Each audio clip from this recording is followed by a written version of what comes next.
what happened? So this is what happened. It is said that, number one, you must remember that I was on Teta FM. So I used to market my church via Teta FM because of, again, we have a church in Orange Farm. So now we are having another branch in Everton, of which will be.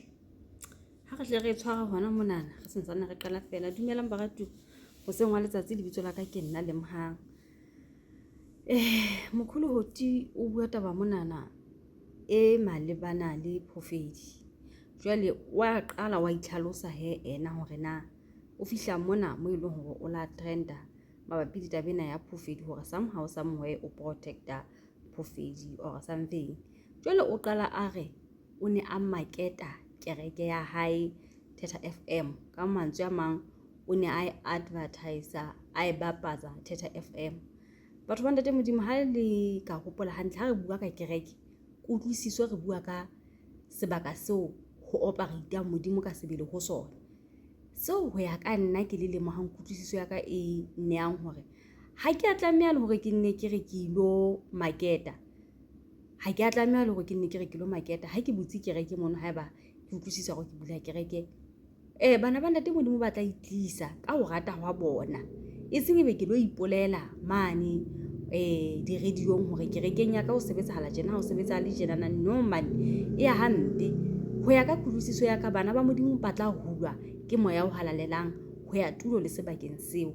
The same way le bonang change radio ho etsahala ka yona, the same way le bonang di change radio ho etsahala ka yona.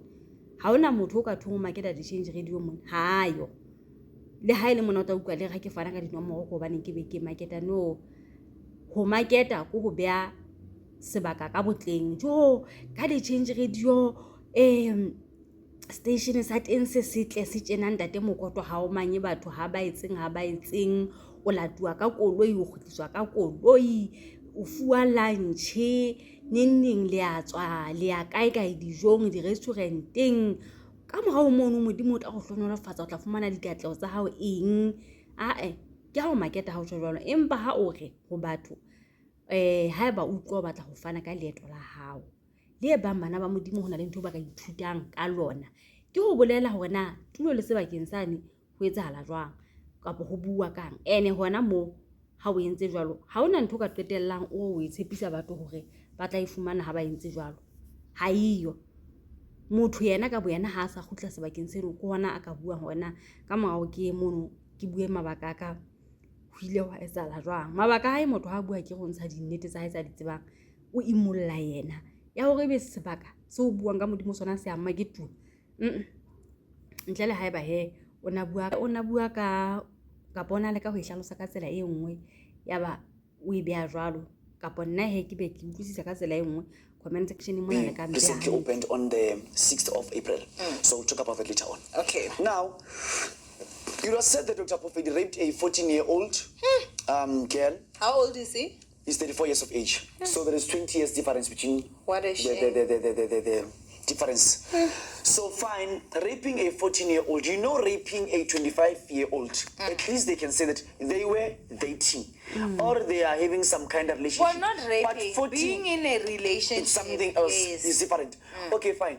So it is said that the parents of the girl took the girl from Bosbeck to Everton every Sunday. Okay. For her to more like for a spiritual journey. Okay. Because the child is like she's having some ancestral spirits. Okay. So on that regard, it is like the girl and the guy had some kind of secret meetings of which they were held in, because it will be that issue of we need to go to the mountain, we need to go to the river, we need to go and cleanse hair, we need to go and do what? It was some kind of something like that. So ha kutlo mona na hoti ile go kholo ya ikentseng e ke a bo gotikitsetsa ba bishop tse ha ile mabile a kentse le sefapano ha di se sekale kale ka fo monna modimo o mpa itirekile fela tsheke mpa ke botsa hore na ile hore o dinne dintho tsa kereke jolo ka ha ipolela ka mogwe le moruti ka teng kapa ke fashion ye bontate ba ka itenang neng kapa ni fela ha ba batla yona ena na jwale hona mona na ditabeng tsa ho hlalosa taba ene ya hore taba e boileng ka Phofedi ke ne hore o reipile ngwana o ntsa makalla taba sa bodilemo jwalo hona mono o kena tabeng ena e tibileng ya hore boemong bo bong batswadi ba ngwana na ba mo tlosa kwana na mo ba dulang ba mo isa mo Phofedi a leng teng jwalo ka ha ene e hlaka e ka ka ngwana somehow somewhere ke motho a nang le pitso ya badimo. Okay, ha go utlwa gona o ntse reng hoti he. On a later stage, the mother found out from the sister that the girl was being I raped. don't know if this Okay. chain is gonna disturb the mic. Oh, sorry. Jesus, sorry. So this is what happened. Now the parents found out that the guy was raping the child. So Through the sister. they went to his house. Taba ena ha re qaleng re tshwareng hona monana. Batswadi ba ngwana ba tsebile ka peto ya ngwana wa bona e tswang ke Phofedi ka ausi wa ngwaneng.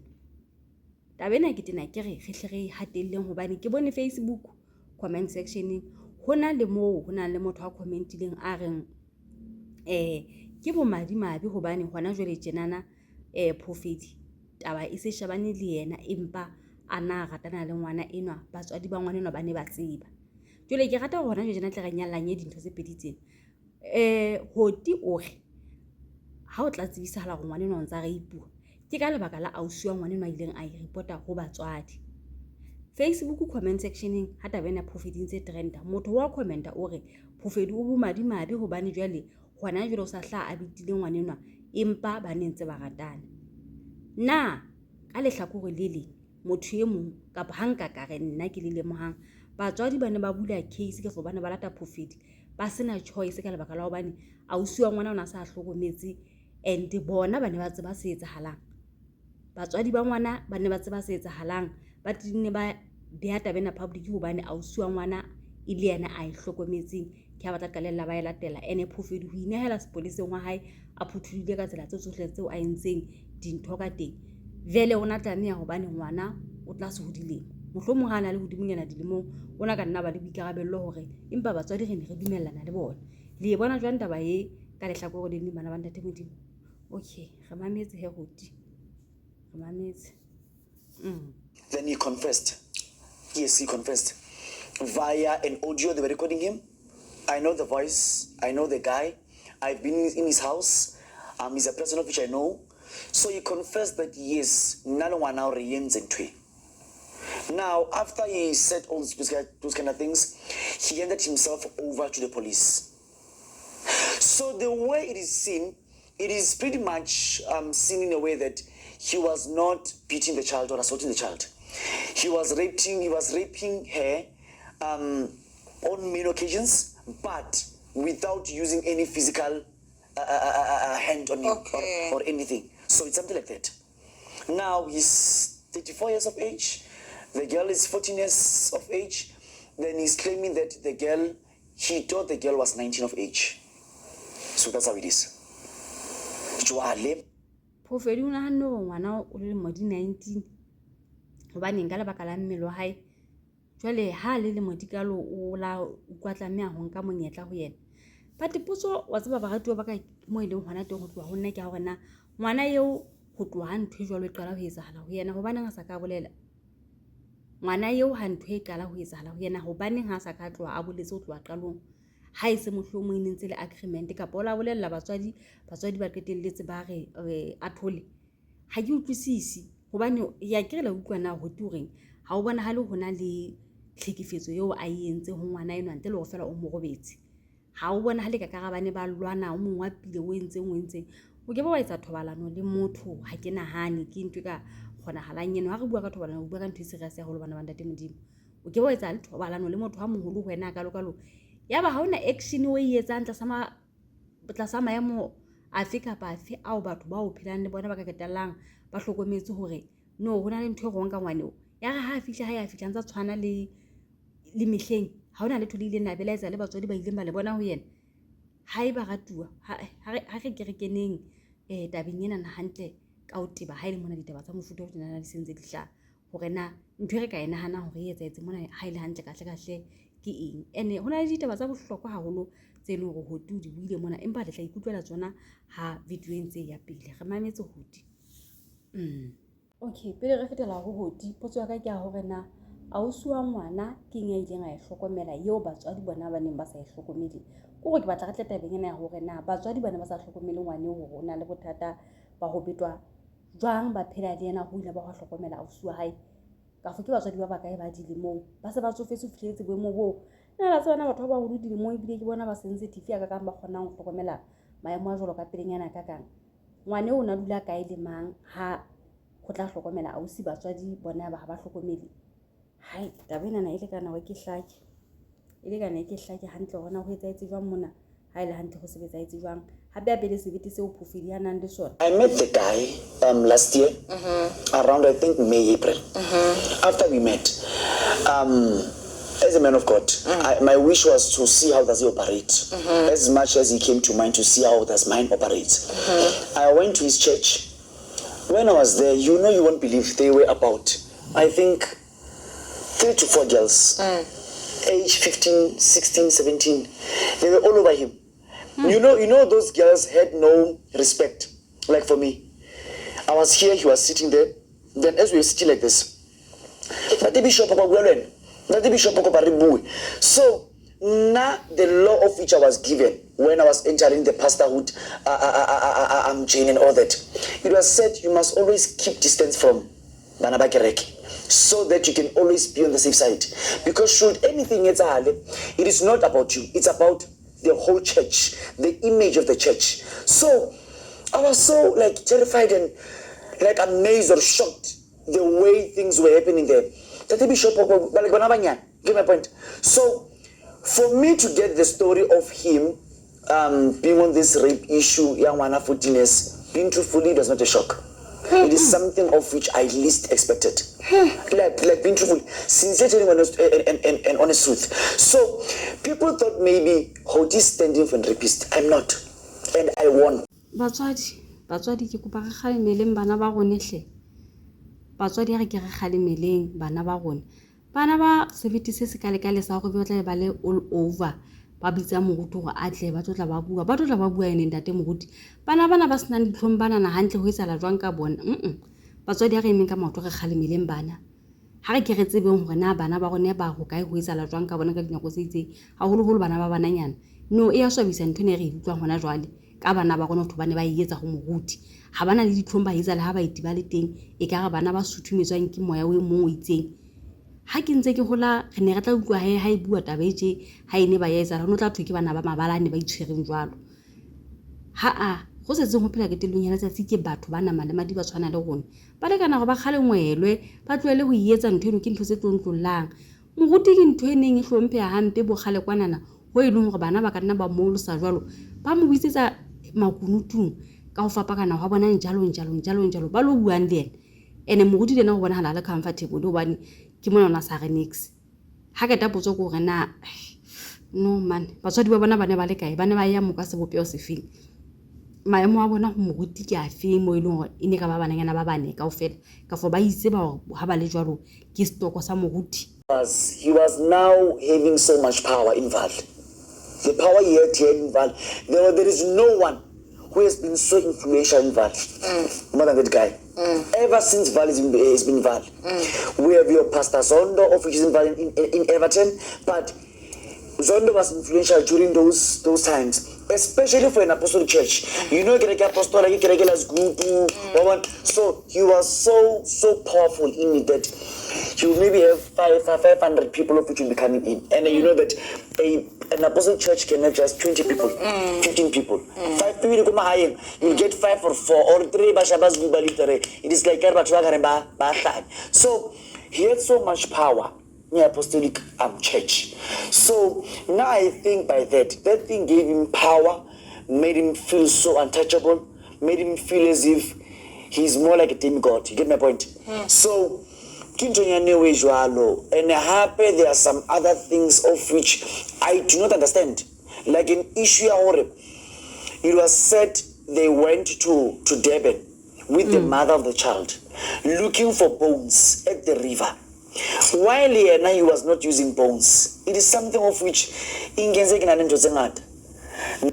pele ke nata benyana ya masapo ho tu hlalosa taba ya hore Phofedi mo vale mo ke motho a neng a tumme haholo gore batho ba bangata na ba hlile ba mo utlwisisa le ho latela go kereke ha ke apostola batho ba apostola la tseba hangata ho feta hanyane o tla fumana e se batho ba bangata ha o ba 20 ba tla be ba le bangata but Phofedi setjhaba se ne se mohlwa hodimo jwale o kena tabeng ena ya masapo ho no huwe Durban ke Phofedi le ngwane ona le batswadi ba hae ho lo latuwa masapo dikgaketlana tse mona tse latuwang lewatle jwale go tu go ipotsa gona dikgaketlana tsena ne di lo latuwa tsa mabaka fe hobane Phofedi ha se motho a sebetsang ka ntho tseo ona di batlela ngwana eo hore ngwana eo a tla etsang ka tsona empa ena sa sebetse ka tsona e bile ka mantswe a mang ho hlakile hore ha tsebe letho ka tsona Phofedi ha e banyaneng ha sebetse ka masapo e qatile hore ha tsebe letho ka ntho tse kopantseng le masapo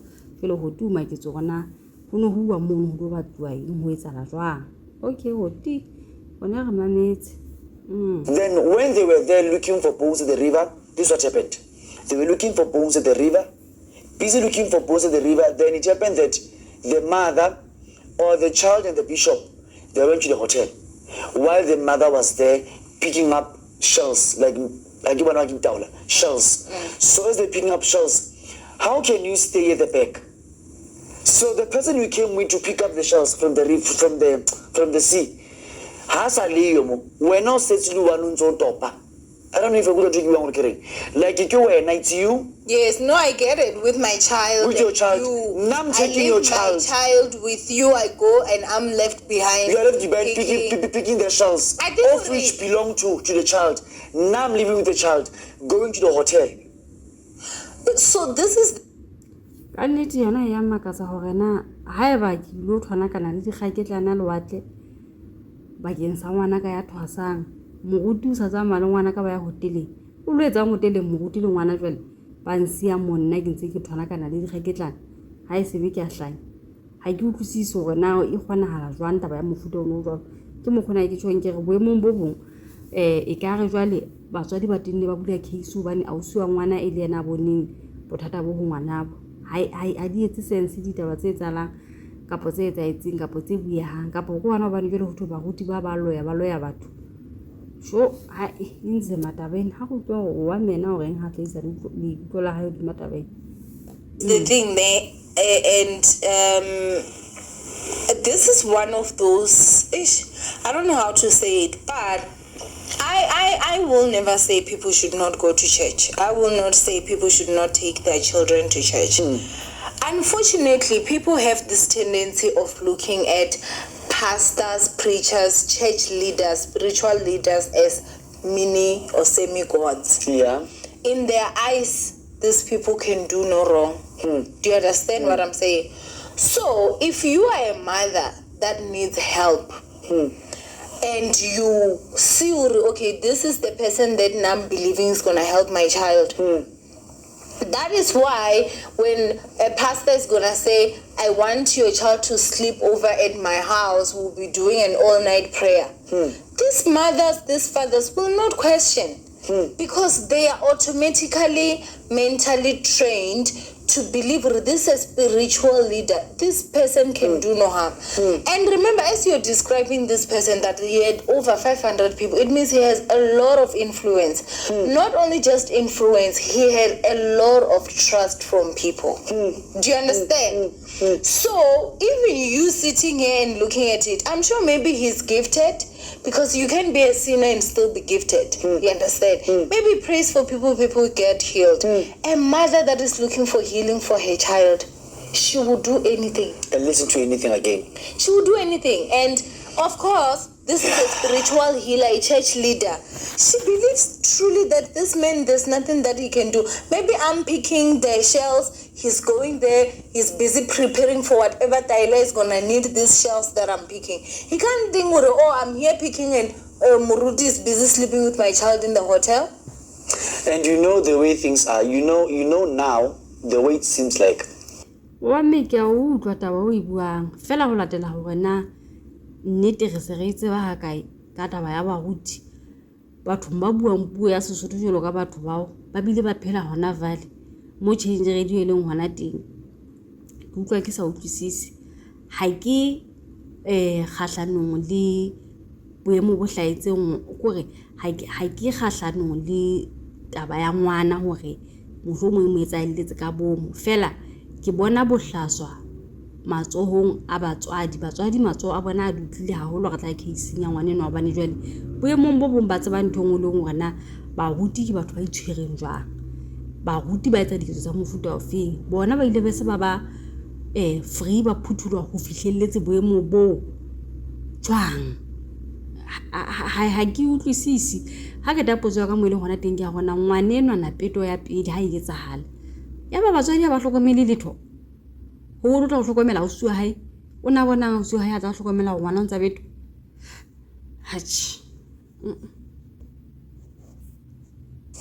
It seems as if we as pastors we normally use banyane for spiritual gain. It's something he said about him. Baruto samoralo ka madi ya ngwana o 14 years. Get my point? And the fact that you, when you were there, it was 14, 15, 16. No, I won't lie. 15, 16, 17 I spoke to him about that. I did. Like we met with a guy this week, the next week I went to the church. It was Tuesday later on. And I was driving this huge big car. Banaba was having okay, Naki Munyane Gamile. What I mean was given some Lucurian Tatwe Kanaka some home for but some Jim Libonin that totally they were all over him. That's why even now it is lucky enough that there is no one else who came forward. It's only that family of that young. But you, when you think about it now, what makes you think those children were that comfortable with him? What vibes does he give to those kids to make them that comfortable? When you are not around, when other people are not around, it's him and these kids. How does he act? Because you know one thing about children. Yeah, ne? And it's not only just children. Tommy, now I'm someone who, when you come here, you call me Tommy, we laugh, we talk. There is someone who, by just my face, when you walk in here, you won't even call me Chomi because I'll be looking at you like this. Do you understand? How you carry yourself determines how you relate with different people. A 19-year-old can come here and try flirt with me. Yes. There's no way that I would look at the child in any way that would make that child think, oh, you know, I can flirt with her or anything like that. So, what vibes was he giving to these children? Because children are unable to control, they don't have the spirit of discernment yet to say, I can act like this when it's just us, and I can act like this when you've got other people. And you know what was the answer from him to me? He said to me, no, Dr. Wood, just leave this because of I'm their bishop. I'm the bishop and Haji Kupa Ingapa in the bishop about sis. Haji Kupa Ingapa in Bona, the bishop Yawana about to say, Yavenga Kupa Bani, Lemono Hoti Harry, Banaba Navasna Tung, Banabal all over. Unabata Richara Milo, Ekara somehow Banaba Moshara was a Mubanim Babata, Moshara Tim Banaban. The Carabanaba Mugutu Nabalu Capo Banaba Gare. Ho etsahala jwang re bua ka motho a boneng a fihlileng tulo le sebakeng ya bileng on one le Phofedi ha re bue ka motho a nahanang boemong bo ditaba di tshitleweng ka tsela le ka reng ka bana ba le ka reng ka batswadi ba bana ba le ka reng ka moruti o le tsetse tse kaofela tsa di buileng hore re ke re bue nnete and ditaba re ke re beng tafoleng re ke re nanatheng re qhetsolelaneng re shebisaneng re tloeleng thena ya ho khamella e modikobo molaleng fela once re sa shebe mahlakore a mabedi hore na re fihla jwa mona bothata e bona bo se bo le teng re khalemela mang ka tsela e nepaetseng re tsitsisa maikutlo a mang ka tsela e nepaetseng okay About you are much into detail, but people should know that coming to all this to the whole scenario of whatever thing is happening, I have more knowledge that hey, when parents should be more careful with their kids, more careful coming to us as men of God. You know, I want to tell you something I even showed. Now I don't condone or pass. I get passy one-on-one. Now at church, I go for church. I get illegal one-on-one. It was said, what kind of church is this one? It's Nandi. Do one-on-ones. You get my point? never one go kereke. If you come to church, like na kereke gets an African spiritual church. You come to church, we church, after the festival can I kereke with you leave. If you buy something, you go then buy something. If you wanna say you are coming with me like or I have a testimony, you just stand there, then you say whatever which you so Mujuma Zion. Without me and you sitting like this. Because of I fear such things. I know literally so there is a hand. I have heard you on one seat before. Then I can learn on once. A person will be there by the camera, then maybe I'll be somewhere here. Kids are boring. There was a time where a 30-year-old woman, I think by those times I was something like 22, 23. You know that lady was offering wana haiwan. I said we want to I once spoke about this. That lady was offering wana haiwan and wana haiwan. You get my point? So again we have people of which by usabana babona. To us as men of God. And if we're not willing to melao, now I use it towards when. Kausan, how sorry we are rape.